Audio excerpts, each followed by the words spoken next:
Oye, amiga, por favor suscríbete. Un segundo para ti. Un gran gesto para mí. Vi la botella antes de ver su mano.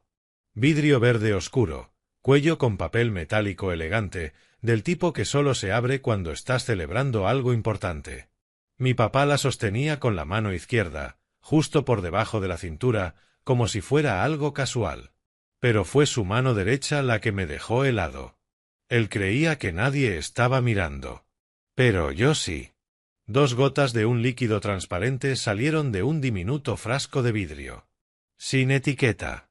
Las dejó caer dentro de la botella con un movimiento rápido, como si ya lo hubiera hecho antes. Luego la apoyó, se limpió la mano con una servilleta y se dio la vuelta hacia la gente con esa sonrisa de político que tenía. Esa sonrisa que solo funciona con quienes no saben cómo es en realidad. Sentí el pecho apretarse, la mandíbula se me tensó tanto que me dolía. Mi nombre es Adam Bramwell. Tengo 24 años y acababa de graduarme de la Universidad de Illinois en Chicago, con un título en Ingeniería Ambiental. Esa noche se suponía que era una celebración. Un rooftop en el centro de la ciudad, vista al skyline, flores por todos lados, una banda de jazz tocando suave. Mis padres nunca apoyaron mi carrera, pero ahí estaban, organizando la fiesta más grande que jamás habían pagado. Antes de seguir, dime en los comentarios desde qué ciudad o país nos estás viendo. Y continuamos. Todo se sintió raro desde el momento en que llegué. Invitados que no conocía, fotógrafos, inversionistas. Ni un solo compañero de clase, excepto mis 2 mejores amigos, Jesse y Matteo. Aquello parecía más el lanzamiento de un nuevo medicamento que una graduación. Pero me quedé callado, hice el papel del hijo agradecido. Entonces vi lo que vi. Sirvió el champán adulterado en una sola copa. Solo una. La separó en una bandeja y le susurró algo al mesero. El corazón me latía tan fuerte que pensé que iba a delatarme. Me acerqué fingiendo calma. Él ni siquiera parpadeó. Me entregó la copa como si nada hubiera pasado. Por los nuevos comienzos, dijo. La tomé, sonreí, asentí. Pero no bebí. En lugar de eso, me giré, recorrí la sala con la mirada y encontré a Nate, mi hermano mayor. El niño dorado. MBA, futuro director ejecutivo, el perro faldero de la familia. Caminé directo hacia él y le dije: «Felicidades, hermano. La rompiste este año». Él sonrió. «Gracias, hermanito. Pero esta noche es tuya». Le levanté la copa. «Entonces brinda conmigo». La tomó sin dudar. «Por la familia», dije. Chocamos las copas y se la bebió de un solo trago. Me quedé ahí, conteniendo la respiración, obligando a mi rostro a no delatar nada, mientras el estómago se me hacía un nudo. Mi padre estaba mirando. Nuestras miradas se cruzaron. Parpadeó una sola vez, lento, y luego se dio la vuelta, como si no acabara de ver cómo su plan se iba al demonio. No sabía qué venía después, pero sí sabía algo. El juego había comenzado y, por primera vez, yo no estaba a la defensiva. Me mantuve firme, observando a mi padre al otro lado del rooftop lleno de gente. Él me dio la espalda y se metió en un círculo de inversionistas, riendo como si nada hubiera pasado. Nate charlaba con un grupo de amigos de universidades de élite, su copa ya vacía. Mis manos no dejaban de temblar, pero dentro de mi cabeza todo empezó a encajar. Esto no era solo una mala noche. Era la historia completa de mi maldita vida. Leonard Bramwell, mi padre, construyó un imperio a base de pastillas y patentes. Su nombre aparecía en listas de Forbes, hablaba en CNBC y lo invitaban a galas elegantes en Nueva York. En público, era un visionario. A puerta cerrada, un tirano. Aplastaba denunciantes, sobornaba reguladores, demandaba a cualquiera que se interpusiera en su camino. Ese hombre nunca escuchó un no sin convertirlo en una guerra. Y mi madre, Verónica, nacida en una riqueza tan antigua que casi olía a polvo. Toda su vida giraba en torno a la imagen. Las sesiones de fotos, los almuerzos benéficos, las sonrisas falsas en las páginas de sociedad. Si algo no podía convertirse en oro para relaciones públicas, no le importaba. Un hijo graduándose en una carrera que ella no respetaba no valía nada. Pero una gala en una terraza con cobertura de prensa, eso sí justificaba el gasto. Luego estaba Nate, su hijo perfecto. Tenía la apariencia, los modales, los títulos. MBA de Harvard, pulido, encantador. Sabía llevar el apellido familiar como si fuera una corona. Le pavimentaron el camino con ladrillos de oro y él corrió por él sin hacer preguntas. Era el heredero. El elegido. Yo era el reemplazo. No es que no lo intentara. Al contrario, lo intenté más que nadie. Pero cuando hablaba de remediación ambiental, de limpiar ríos, restaurar suelos contaminados, de hacer responsables a las corporaciones, me llamaban débil, ingenuo, desagradecido. Mi papá una vez se rió en mi cara y dijo: ¿por qué desperdiciarías tu vida arreglando problemas cuando podrías ser dueño de las empresas que los causan? Mi mamá decía que me estaba avergonzando persiguiendo causas de hippies.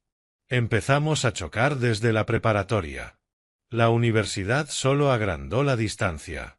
Mientras a Nate le pagaban la colegiatura, el coche y un departamento amueblado con muebles carísimos en Boston, yo trabajaba turnos nocturnos en un almacén para poder pagar la renta.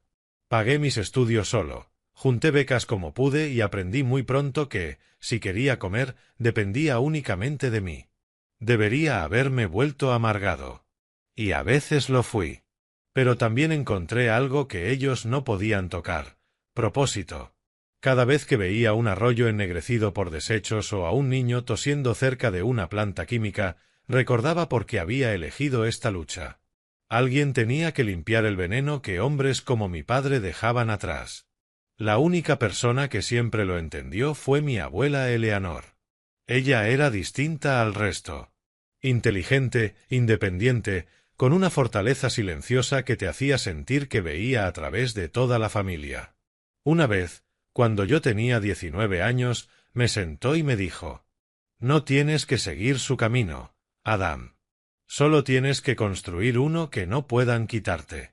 No entendí del todo lo que quería decir. No hasta que falleció 2 años después. Cuando leyeron el testamento, descubrí que me había dejado algo. No joyas, no un recuerdo simbólico. Un fideicomiso. Dinero de verdad. No supe la cifra exacta hasta mucho tiempo después, pero era grande. Lo suficientemente grande como para cambiarlo todo. Y lo dejó blindado, con cláusulas tan herméticas que mis padres no podían tocar ni un centavo. Era solo mío. Pero había una condición: no podía acceder a él hasta graduarme o cumplir 25 años, lo que ocurriera después. Ese pequeño detalle me encendió por dentro. Cada examen, cada trabajo, cada turno agotador, llevaba ese pensamiento conmigo: algún día voy a ser libre de ellos. Mis padres lo odiaban. Nunca dijeron la palabra celos, pero se les notaba en los ojos. No era por el dinero. A ellos les sobraba. Era por el control. Mi independencia era una bofetada. Cada logro sin su ayuda, cada paso sin su aprobación, era una prueba de que no eran dioses. Así que cuando entré a esa fiesta en la azotea con mi título en la mano, ya no era solo la oveja negra. Era el enemigo. Y se aseguraron de que nunca lo olvidara. Ser su enemigo no era solo una cuestión de principios. Resultó que también era cuestión de dinero. 9,5 millones de dólares. Eso fue lo que mi abuela me dejó. Yo no supe la cifra hasta mucho después, pero mis padres sí. Mucho antes de que se suponía que debían saberlo. El fideicomiso estaba tan bien hecho que ni el ejército de abogados de mi padre pudo romperlo.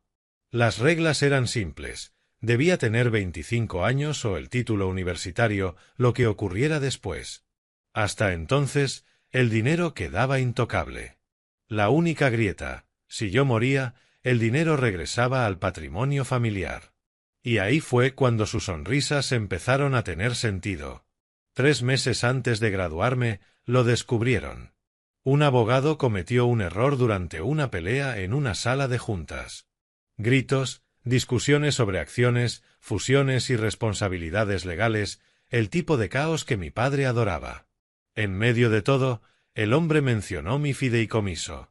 No debía hacerlo, pero ya era tarde. Mis padres escucharon. Desde ese día, todo cambió. Se acabaron los reproches. Las charlas sobre cómo estaba desperdiciando mi vida en ingeniería ambiental desaparecieron de golpe. Mi madre, que antes despreciaba mi forma de vestir, de pronto elogió mi corbata. Mi padre, que ni se molestaba en saludarme en acción de gracias, empezó a preguntarme si necesitaba algo. Mentiría si dijera que no me afectó. Cuando creces hambriento de aprobación, el primer sorbo se siente como oxígeno. Durante unas semanas, casi me convencí de que quizá habíamos dado un giro. Tal vez la graduación era un nuevo comienzo. Pero en el fondo sabía que no. Porque no solo dejaron de atacarme. Se pasaron al extremo opuesto. Se volvieron exageradamente dulces. Mi mamá me escribió de la nada: «Estamos tan orgullosos de ti, Adam». Mi papá me invitó a comer, solo los dos, a un asador carísimo, donde pasó la mitad del tiempo mirando su teléfono. Y entonces llegó la grande. Me ofrecieron organizarme una fiesta de graduación. Eso jamás había pasado. Ni cuando terminé la preparatoria. Ni cuando gané la Feria Regional de Ciencias. Ni cuando me aceptaron en la Universidad de Illinois en Chicago. Nunca. Recuerdo a mi papá diciendo: «Es hora de que el mundo vea lo que has logrado». Y mi mamá agregó: «Queremos que la gente te celebre, cariño. Te lo mereces». Casi me reí en su cara. ¿Ellos dos celebrándome? Ni de broma. Pero no dije que no. Algo dentro de mí me dijo que siguiera el juego. Que viera hasta dónde llegaban. Jessie también lo notó. Una noche, en nuestro bar de siempre, se inclinó sobre la mesa y me dijo: «Hermano, tus papás están actuando como gente poseída. ¿Seguro que estás a salvo con ellos?» Me encogí de hombros. No les importo lo suficiente como para hacerme daño. Solo quieren control. Él arqueó una ceja. ¿No crees que estén planeando algo? En ese momento lo descarté. ¿Planeando? Son obsesivos de la imagen, no mafiosos. Pero no podía sacudirme lo forzado que se sentía todo. Cada llamada, cada cumplido, cada gesto educado. Era como si estuvieran ensayando la amabilidad en lugar de sentirla. Y cuando has vivido bajo su techo, aprendes a reconocer cuando algo es actuado. Aún así, el veneno jamás cruzó por mi mente. La noche de la fiesta, cuando mi papá me entregó esa copa, pensé que quizás solo estaba tratando de brindar conmigo frente a sus amigos. Tal vez era su manera de fingir que éramos una familia normal. Pero entonces vi la gota, el frasco, cómo se limpió la mano rápido con la servilleta. Ahí fue cuando todo encajó. 9,5 millones de razones para asegurarse de que yo no cruzara esa meta. 9,5 millones de razones para sonreírme de frente mientras tramaban algo a mis espaldas. Ahora, viéndolo en retrospectiva, me siento estúpido por no haberlo entendido antes. Pero en ese momento estaba atrapado entre dos verdades. Nunca me habían amado. Y ahora tenían un motivo para quererme fuera del camino. Esa fue la nueva realidad a la que entré. Y no pensaba rendirme. Eso no significaba que no estuviera nervioso la mañana de la graduación. Llegaron por mí en una camioneta negra enorme, como si fuera día de boda. Mi mamá se asomó por la ventana con una sonrisa tan tensa que pensé que se le iba a quebrar la cara. Dentro del coche empezó a acomodarme la toga y el cuello, alisando arrugas que no existían, quitando pelusas imaginarias de mi manga. «Me lo vas a agradecer cuando salgan las fotos», dijo, como si todo mi título se redujera a una sesión fotográfica. Mi papá ni siquiera me miró cuando subí. Deslizaba el dedo por su teléfono y murmuró: «Vamos tarde». Y eso fue todo. Nate me saludó con uno de sus apretones perfectos. Mano firme, sonrisa pulida, una palmada rápida en el hombro, como si fuera el orgulloso hermano mayor y no el tipo que jamás me ayudó con una sola materia. Yo solo asentí. Cuando caminé por el escenario, Jesse y Mateo fueron los únicos que hicieron ruido de verdad. Se levantaron, silbaron, gritaron mi nombre mientras el resto del auditorio aplaudía con educación. No pude dejar de sonreírles. Ellos habían estado ahí en las noches de estudio interminables, la batería del coche descompuesta, las veces que pensé que no lo lograría. Ellos eran mi familia. Sin necesidad de sangre. Después de la ceremonia, fui con mis padres y con Nate al lugar del evento. En cuanto bajamos del coche, el contraste me golpeó. Esto no era una fiesta familiar. Era un evento. Flores blancas alineaban la escalinata. Música de jazz flotaba desde una banda en vivo. Meseros con chalecos negros cargaban charolas de champán como si fuera una recepción de boda. Cada menú tenía mi nombre grabado en letras doradas. Pero cuando miré a la gente, no eran los míos. Ni compañeros, ni profesores. Solo trajes, personalidades de medios, inversionistas brillosos, caras de dinero viejo bebiendo martinis. Extraños. Esto no era para mí. Era para ellos. Entonces vi a alguien que sí conocía. El Dr. Kirkman, mi mentor del Departamento de Ciencias Ambientales. Estaba apoyado en su bastón, hablando con dos ejecutivos que parecían querer estar en cualquier otro lugar. Cuando me vio, se le iluminó todo el rostro. Adam, dijo, dándome un abrazo. Estoy orgulloso de ti. De verdad orgulloso. Sonreí. Pero antes de poder agradecerle, su tono cambió. Miró de reojo y bajó la voz. Escucha, ten cuidado esta noche. Algo se está moviendo. He escuchado cosas. Presión de la agencia reguladora, demandas acumulándose. Bramwell Labs está en problemas. En problemas serios. No te metas en la explosión. Se me hundió el estómago. ¿A qué se refiere? Denunciantes, filtraciones de datos, cifras de residuos tóxicos que no cuadran. No puedo decir más aquí, pero créeme, alguien va a caer. Me apretó el hombro. Cuídate. Asentí, aunque tenía la garganta seca. Ese hombre nunca exageraba. Si decía que la empresa estaba hundida, lo estaba. Miré alrededor y vi a mis padres observándome desde el otro lado del salón. Mi mamá fingía beber. Mi papá susurraba algo a un mesero y señalaba hacia el bar. En cuanto notaron que los miraba, volvieron su atención a sus invitados. Jesse se acercó y habló en voz baja. «Hermano, te están vigilando como halcones». Mateo cruzó los brazos. «No solo vigilando. Controlando. Mira cómo mueven a la gente, cómo dirigen al personal. Esto no es para celebrarte. Es para montar algo». Tenían razón. Dondequiera que miraba, había otro mesero acomodando charolas, otra mirada fugaz hacia mí, otro cambio en la disposición de las mesas. Mi papá nunca dejaba nada al azar. Todo lo orquestaba. Pero esta vez no era un negocio. Era yo. Me obligué a seguir el juego. A estrechar manos, a aceptar felicitaciones de gente que ni siquiera sabía cuál había sido mi carrera. Cada sonrisa se sentía como una máscara apretándose más contra mi piel. Cada choque de copas sonaba como una alarma. Algo estaba mal. Lo sentí crecer durante toda la noche. Y si el Dr. Kirkman tenía razón, esto ya no era solo un asunto familiar. Era algo más grande. Más sucio. Más peligroso. Pero no supe cuán peligroso hasta después. La música acababa de cambiar a algo más animado cuando me escabullí por un pasillo estrecho rumbo a los baños. El pulso ya me retumbaba en los oídos, pero lo que escuché a continuación casi me hizo caer. Dos voces. Mis padres. Me quedé congelado afuera de una puerta entreabierta del pasillo de servicio. ¿Estás seguro de esto?, susurró mi mamá, con una voz temblorosa que jamás le había oído. La respuesta de mi papá fue baja y cortante. Es una amenaza. Si habla del sitio de residuos, lo perdemos todo. No es letal. Solo lo suficiente para sacarlo del camino hasta que el fideicomiso regrese a la familia. El estómago se me revolvió.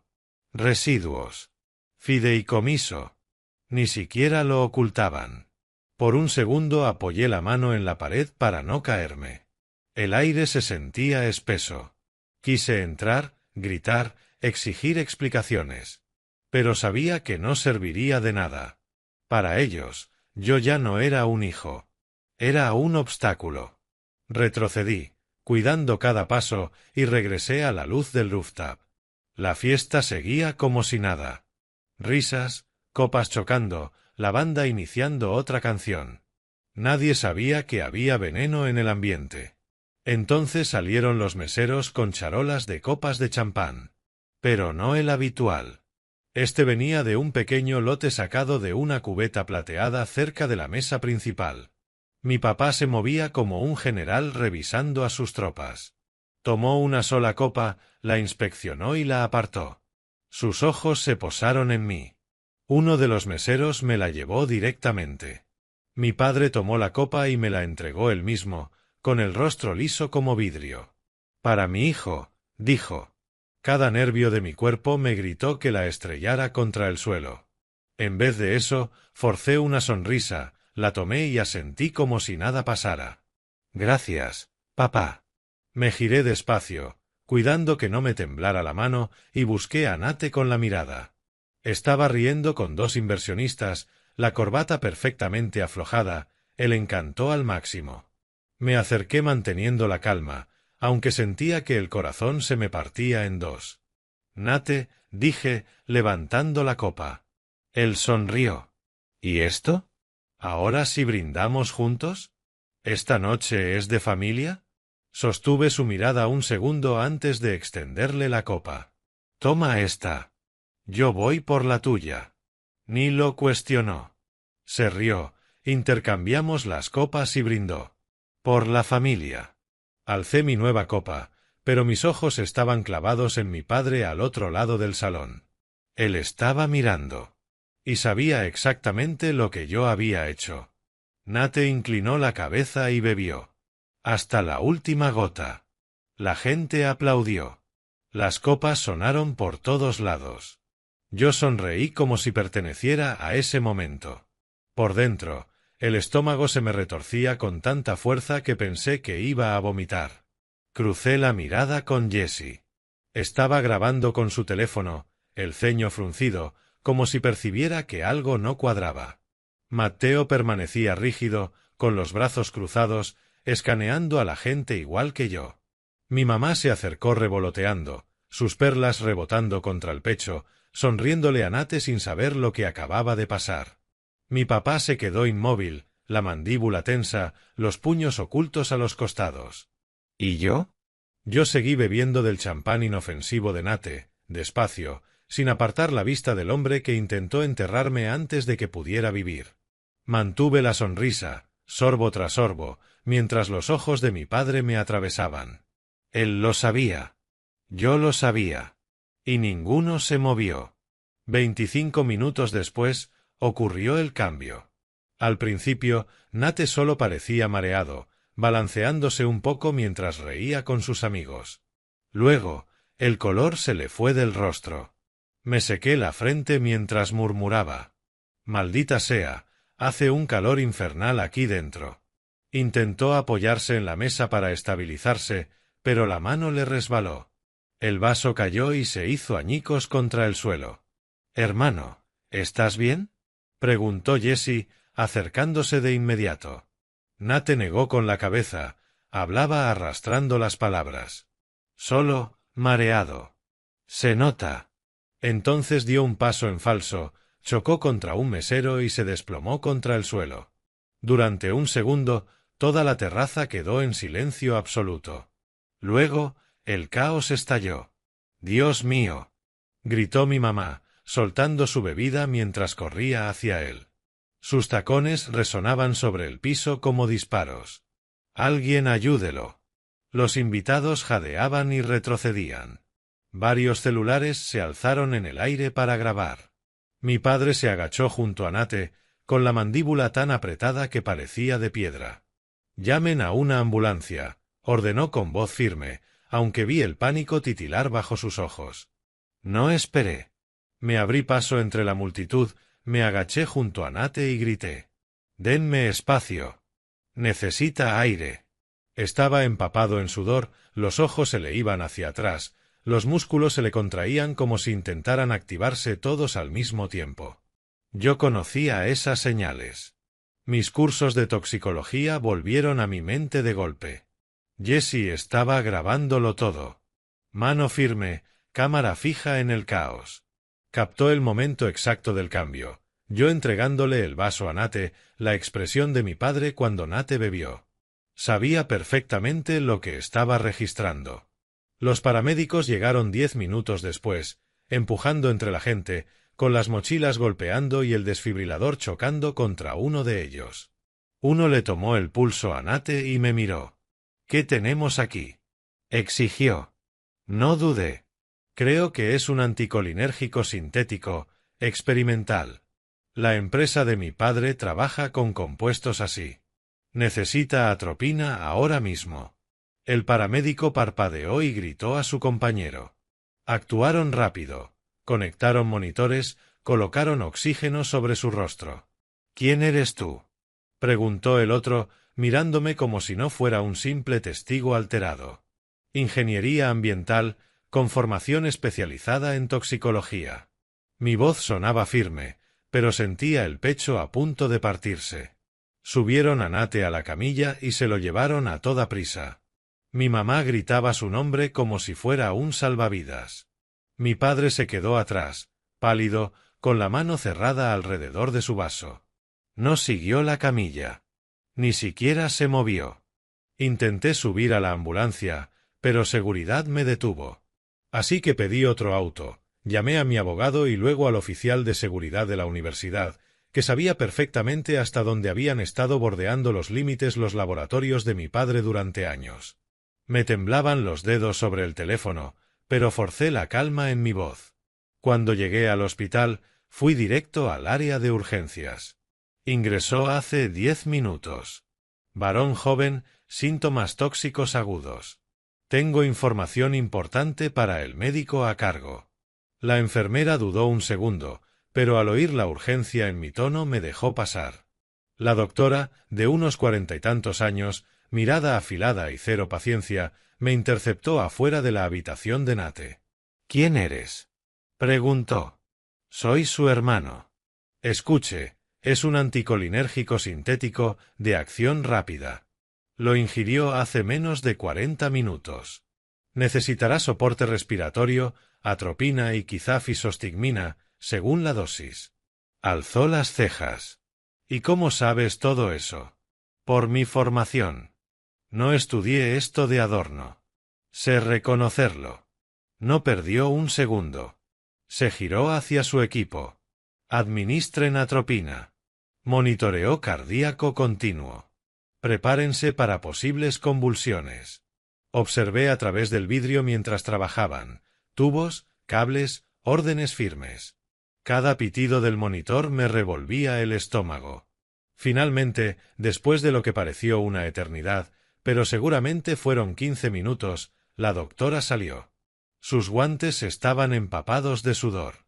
«Está estable», dijo. Pero estuvo muy cerca. 30 minutos más y su corazón podría haber fallado. Solté el aire que no sabía que estaba conteniendo. Las manos aún me temblaban, pero el peso en el pecho aflojó lo suficiente como para mantenerme en pie. Nate estaba vivo, por ahora. Y yo no había terminado. Ni de lejos. Nate estaba estable, pero yo no me fui del hospital. Me planté en una silla de plástico duro frente a su habitación. La camisa empapada, los puños tan cerrados que las uñas se me clavaban en la piel.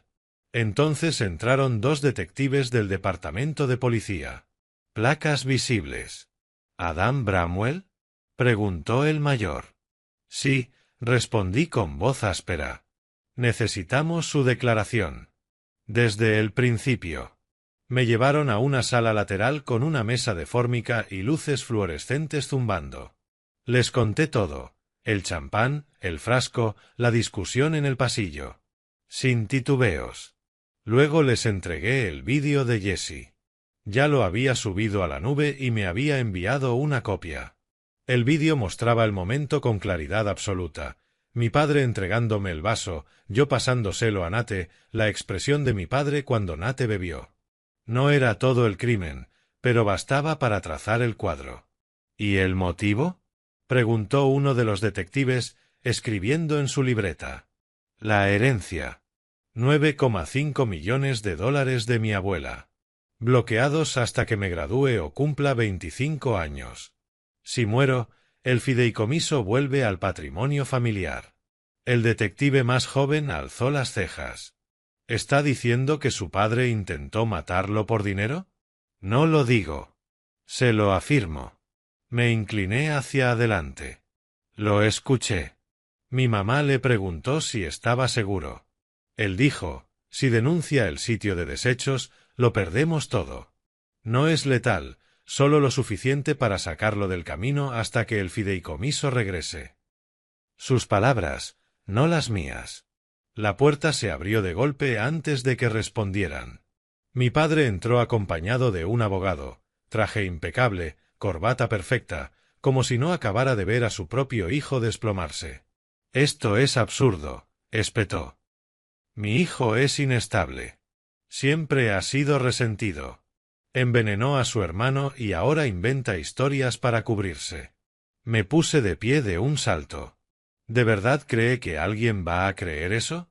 Usted me dio el maldito vaso. El abogado levantó la mano.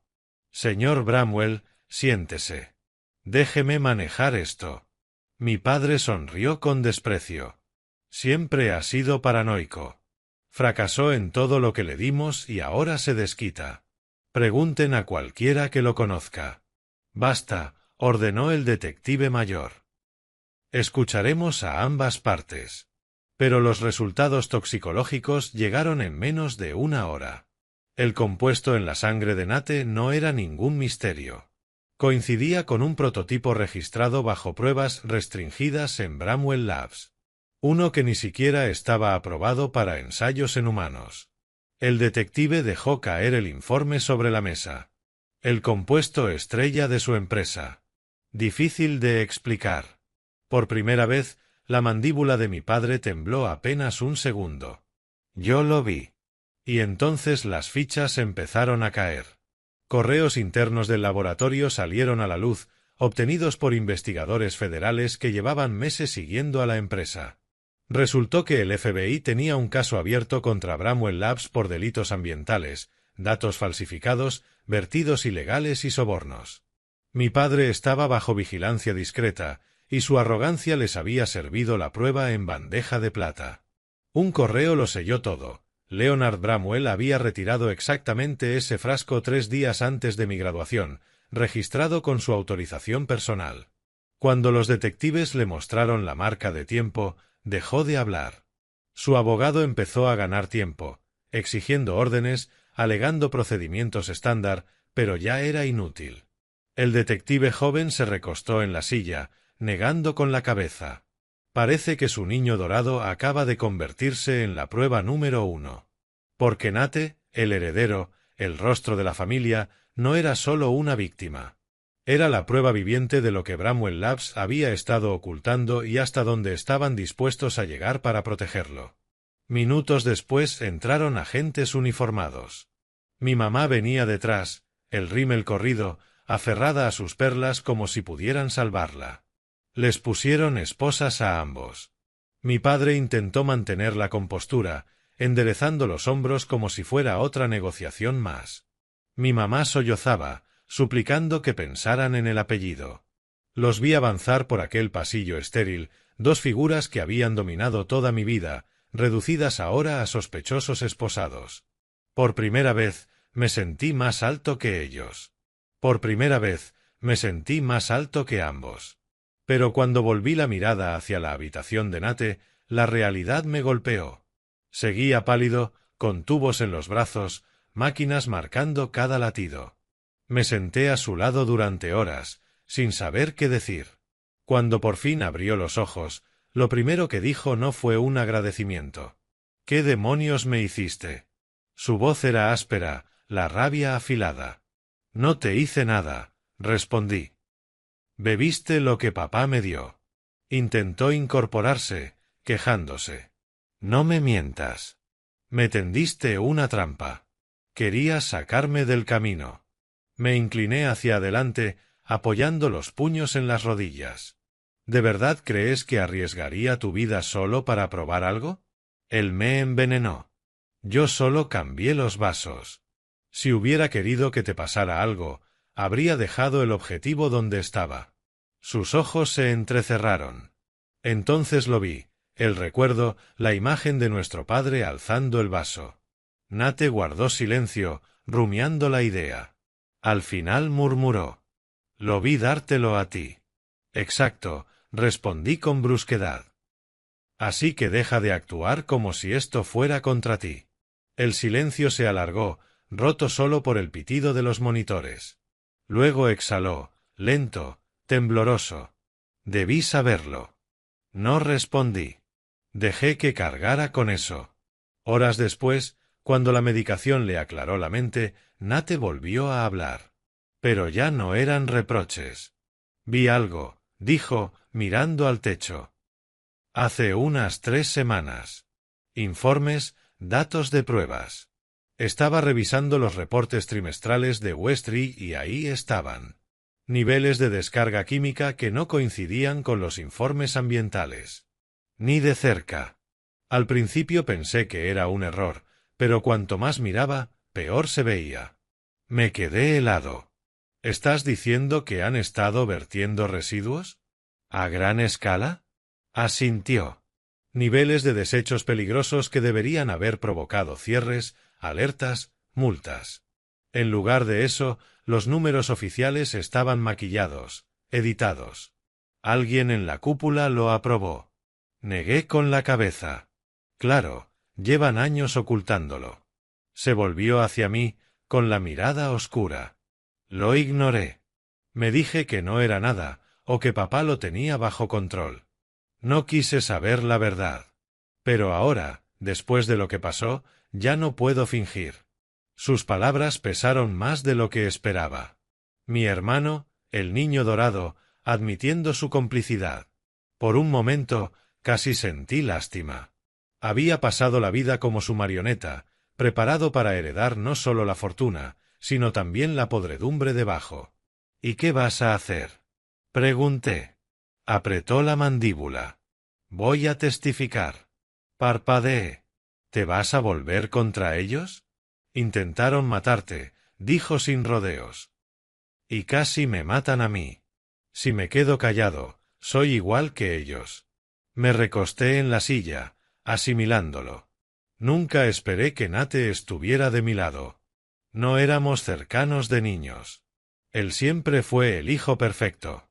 Yo era la decepción. Pero ahora las líneas se habían vuelto a dibujar. La sangre ya no pesaba más que la verdad. Entonces, destruimos la ilusión, dije. Él asintió, despacio, pero con seguridad. Juntos, por primera vez en años, sentí que ya no éramos hermanos enfrentados. Éramos soldados frente al mismo enemigo. Y ese enemigo, casualmente, compartía nuestro apellido. Ese enemigo, casualmente, compartía nuestro apellido. Y muy pronto, el mundo los vio por lo que realmente eran. A nuestros padres les negaron la libertad bajo fianza en menos de 48 horas. El juez no dudó ni un segundo. Con cargos de intento de homicidio sumados a delitos ambientales y fraude corporativo, no había forma de que salieran caminando de ahí. Los reporteros invadían las escalinatas del juzgado todas las mañanas. Cámaras disparando flashes, micrófonos empujados en la cara de abogados que ya no podían maquillar la historia. La reacción pública fue brutal. Los noticieros lo llamaron la caída de una dinastía farmacéutica. Manifestantes acamparon frente a la sede de Bramwell Labs con pancartas que decían «Reyes del veneno y el dinero manchado de sangre no cura». Todo salió a la luz. La herencia, el veneno, el encubrimiento del vertedero de residuos. Yo no me escondí. Entré de frente en la tormenta. Tomé la herencia que mi abuela me dejó y construí algo que ellos no pudieran corromper, el Fondo Ambiental Bramwell. Cada centavo fue destinado a las comunidades que sus laboratorios habían envenenado. Westry, South Haven, pueblos pequeños de los que nadie se acordaba hasta que los niños empezaron a aparecer con erupciones en la piel y asma. La primera vez que me paré frente a un grupo de familias en Westry, pensé que la garganta se me iba a cerrar. Pero cuando dije, este dinero debió ir al próximo yate o a otra casa de vacaciones. En cambio, es de ustedes, para arreglar lo que ellos rompieron, la gente se puso de pie y aplaudió. Algunos lloraron. Por primera vez en mi vida, sentí que el apellido Bramwell no era veneno en sí mismo. Nate también tomó su decisión. Renunció a todos los consejos directivos y se alejó de la empresa para la que había sido criado. Al principio anduvo perdido, sin saber dónde encajar. Pero con el tiempo encontró su lugar como voluntario en clínicas legales. Ayudaba a denunciantes a enfrentarse a empresas que intentaban silenciarlos, igual que nuestros padres lo habían hecho durante décadas. No los perdonamos. Ni cerca. El perdón no estaba sobre la mesa. Pero dejamos de cargar la vergüenza que nos habían impuesto desde niños. Sus mentiras ya no eran nuestras. Un año después, estaba de pie frente a un podio en un centro de conferencias de Chicago, mirando filas de ingenieros, científicos y líderes comunitarios. Mis manos apretaban los bordes del atril. Pero esta vez no eran nervios.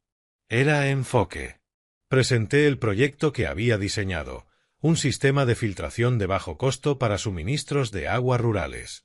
Diseño simple, escalable, creado para detener el mismo tipo de filtraciones químicas que Bramwell Labs había intentado enterrar. Expliqué las especificaciones, las pruebas, los resultados. Y cuando terminé, la sala se puso de pie y aplaudió.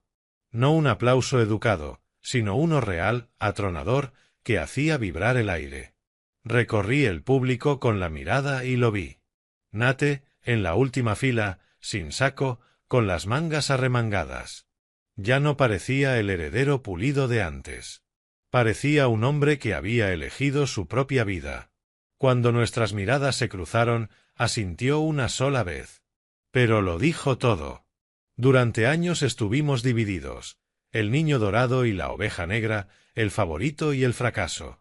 Ahora estábamos del mismo lado, derribando el imperio que casi nos destruye a los dos. El eco de los aplausos aún resonaba cuando llegó el último capítulo. La sala del tribunal estaba llena. Reporteros, manifestantes, incluso algunos exempleados de Bramwell Lab sentados en el público. El aire era pesado, como si todos esperaran oír cómo se sellaba el ataúd del imperio. Nuestros padres estaban en la mesa de la defensa, muñecas desnudas, sin joyas, sin trajes de poder, solo ropa común y miradas vacías. Ya no parecían titanes. Parecían lo que eran, criminales. El juez leyó el acuerdo de culpabilidad con voz plana. 22 años para cada uno, sin posibilidad de libertad condicional. El golpe del mazo resonó como un trueno. Mi padre se puso de pie, con la barbilla en alto, y dio su pequeño discurso. Todo lo que hice fue para proteger a la familia. A veces hay que hacer sacrificios. La historia me dará la razón. Su voz seguía siendo arrogante, como si esas palabras pudieran borrar las esposas en sus muñecas. Mi madre se quebró a su lado. Lloró con tanta fuerza que los hombros le temblaban, el maquillaje corrido por las lágrimas. Pero ninguno de los dos nos miró. Ni una sola vez. Cuando terminó la audiencia, los reporteros nos rodearon. Flashes, micrófonos, gritos. Uno de ellos alzó la voz por encima del caos. Adam, ¿te arrepientes de haber dejado que Nate bebiera el champán? Miré directo a las cámaras. Lo único de lo que me arrepiento es de haber nacido en una familia que valoraba más la reputación que la vida. El ruido aumentó, más preguntas volando. Entonces Nate dio un paso al frente. Tomó un micrófono de uno de los reporteros y habló con voz clara. Mi hermano me salvó la vida. Nuestros padres intentaron envenenarlo porque él defendía lo correcto. Yo estuve ciego demasiado tiempo. Ya no. La multitud estalló. Los flashes parecían relámpagos. Por primera vez, vi a mi hermano no como el niño dorado ni como el heredero, sino como alguien que finalmente había elegido su propio lado. Bajamos juntos las escaleras del juzgado, hombro con hombro. La gente gritaba nuestros nombres, pero nada de eso importaba. No era justicia de cuento de hadas. Nuestros padres no iban a pudrirse en una mazmorra ficticia. Eran solo dos mentirosos envejecidos encerrados en celdas reales. Pero era suficiente. Ya no éramos peones.